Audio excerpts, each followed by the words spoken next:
ایسے ہی زکوٰۃ کی ادائیگی میں یہ ہمارے کچھ شیئرز کا مثلا ہے، آج کل شیئر خریدتے ہیں لوگ. عام طور سے جو ہمارے ہاں شیئر خریدا جاتا ہے وہ شیئر مالیت کے لیے ہوتا ہے، اس کی خرید و فروخت کے لیے ہوتا ہے. کسی کمپنی میں بطور خاص حصہ داری کے لیے شاید ہی کچھ لوگ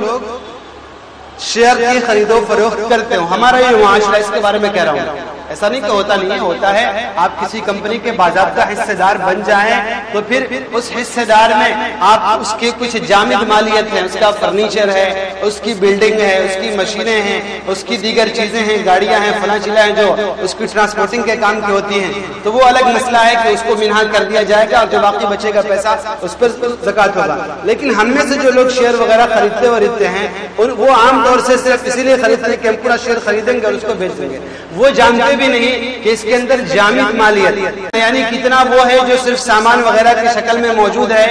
جس سے کوئی نفع نہیں ہوتا. مثلا عمارت کھڑی ہوئی ہے، اس سے بظاہر کوئی نفع متعلق نہیں ہے. ایک گاڑی ہے، اس سے کوئی بظاہر نفع متعلق نہیں ہے. اتنا لوگ جانتے بھی نہیں، بس اتنا جانتے کہ میں نے 50,000 کا مثلا خریدا ہے، اب اس کی جو ہے میں نے اس فلاں مہینے میں اتنے کا خریدا تھا 50,000 کا، اور ابھی اس کی مالیت جو ہے عام مارکیٹ میں وہ 75,000 کی ہو گئی ہے.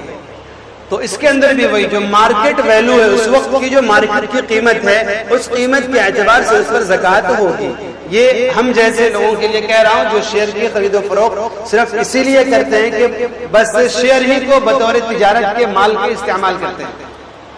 ہاں جو لوگ بطور خاص کمپنیوں میں حصہ داری کے طور پر کرتے ہوں تو ان کا الگ معاملہ ہے. ایسے ہی دکاندار بھی اسی پر معاملہ سمجھ لیں کہ دکاندار پورے دکان کے مالیت مثلا 5 لاکھ روپے ہے، لیکن اس کے اندر 1 لاکھ روپے کا مثلا فرنیچر ہے اور دیگر چیزیں ہیں، تو پھر وہ 1 لاکھ جو ہے اس پر زکوٰۃ نہیں ہوگی، بلکہ جو 4 لاکھ روپے اس کے بچے ہوئے فرنیچر وغیرہ سے ہٹ کر کے اس پر زکوٰۃ ہوگی. ایسے ہی جو لوگ مثلا گاڑی وغیرہ چلاتے ہیں کرایہ پر، ان کی گاڑیوں پر زکوٰۃ نہیں ہے. ہاں گاڑیوں سے جو پیسہ حاصل ہوا ہے اگر وہ جمع ہے، اگر وہ پیسہ جمع ہے ان کے پاس تو اس پیسے پر ہے زکوٰۃ، اس پیسے پر زکوٰۃ ہے. ہاں اگر کسی نے یہی کر رکھا ہے کہ چاہے وہ نئی ہو چاہے پرانی ہو، پرانی گاڑی ہی اس نے خرید و فروخت کا اس نے اپنا پیشہ بنا رکھا ہے کہ پرانی گاڑی خرید کر لائے اور اس کے بعد اس کو بیچنا اس کا کام ہے، تو پھر اگر اس کے پاس وہ موجود ہے وہ گاڑی تو پھر اس کے اوپر زکوٰۃ واجب ہے. ایسے ہی جو کچھ لوگ ہوتے ہیں جن کے پاس مثلا پورے طور پر تاجر نہیں بلکہ کہیے کہ وہ پروڈکشن بھی ہوتا ہے، ان کے پاس کچھ خام مال آتا ہے، ان کے پاس آپ کچھ خرید کر لائے اور پھر اس کو جوڑ توڑ کر کے اسمبلنگ کر کے آپ نے پھر اس کو مارکیٹ میں دیا. یا جیسے یہ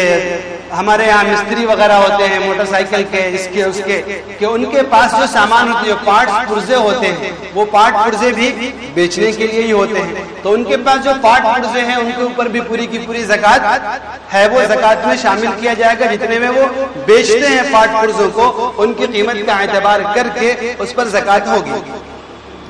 پروڈکشن کے بارے میں کہ مثلا ٹرنک بناتے ہیں، ٹرنک بنانے والے ہیں، ٹرنک بنانے والے ایک تو یہ ہے کہ وہ ٹرنک پورا کا پورا بناتے ہیں، مثلا وہ 4,000 اس کی قیمت ہے، تو اب جتنا ان کے پاس ٹرنک بنا ہوا ہے،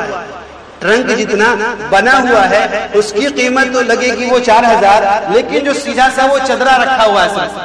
صرف شیٹ انہوں نے لا رکھی ہے اور اس کو وہ رکھا ہوا ہے، تو اب جو شیٹ جتنے میں انہوں نے خریدی ہے صرف اتنے پر زکوٰۃ ہوگی، صرف اتنے پر زکوٰۃ ہوگی. تو یہ تو ہو گئی تجارت سے متعلق زکوٰۃ کا مسئلہ.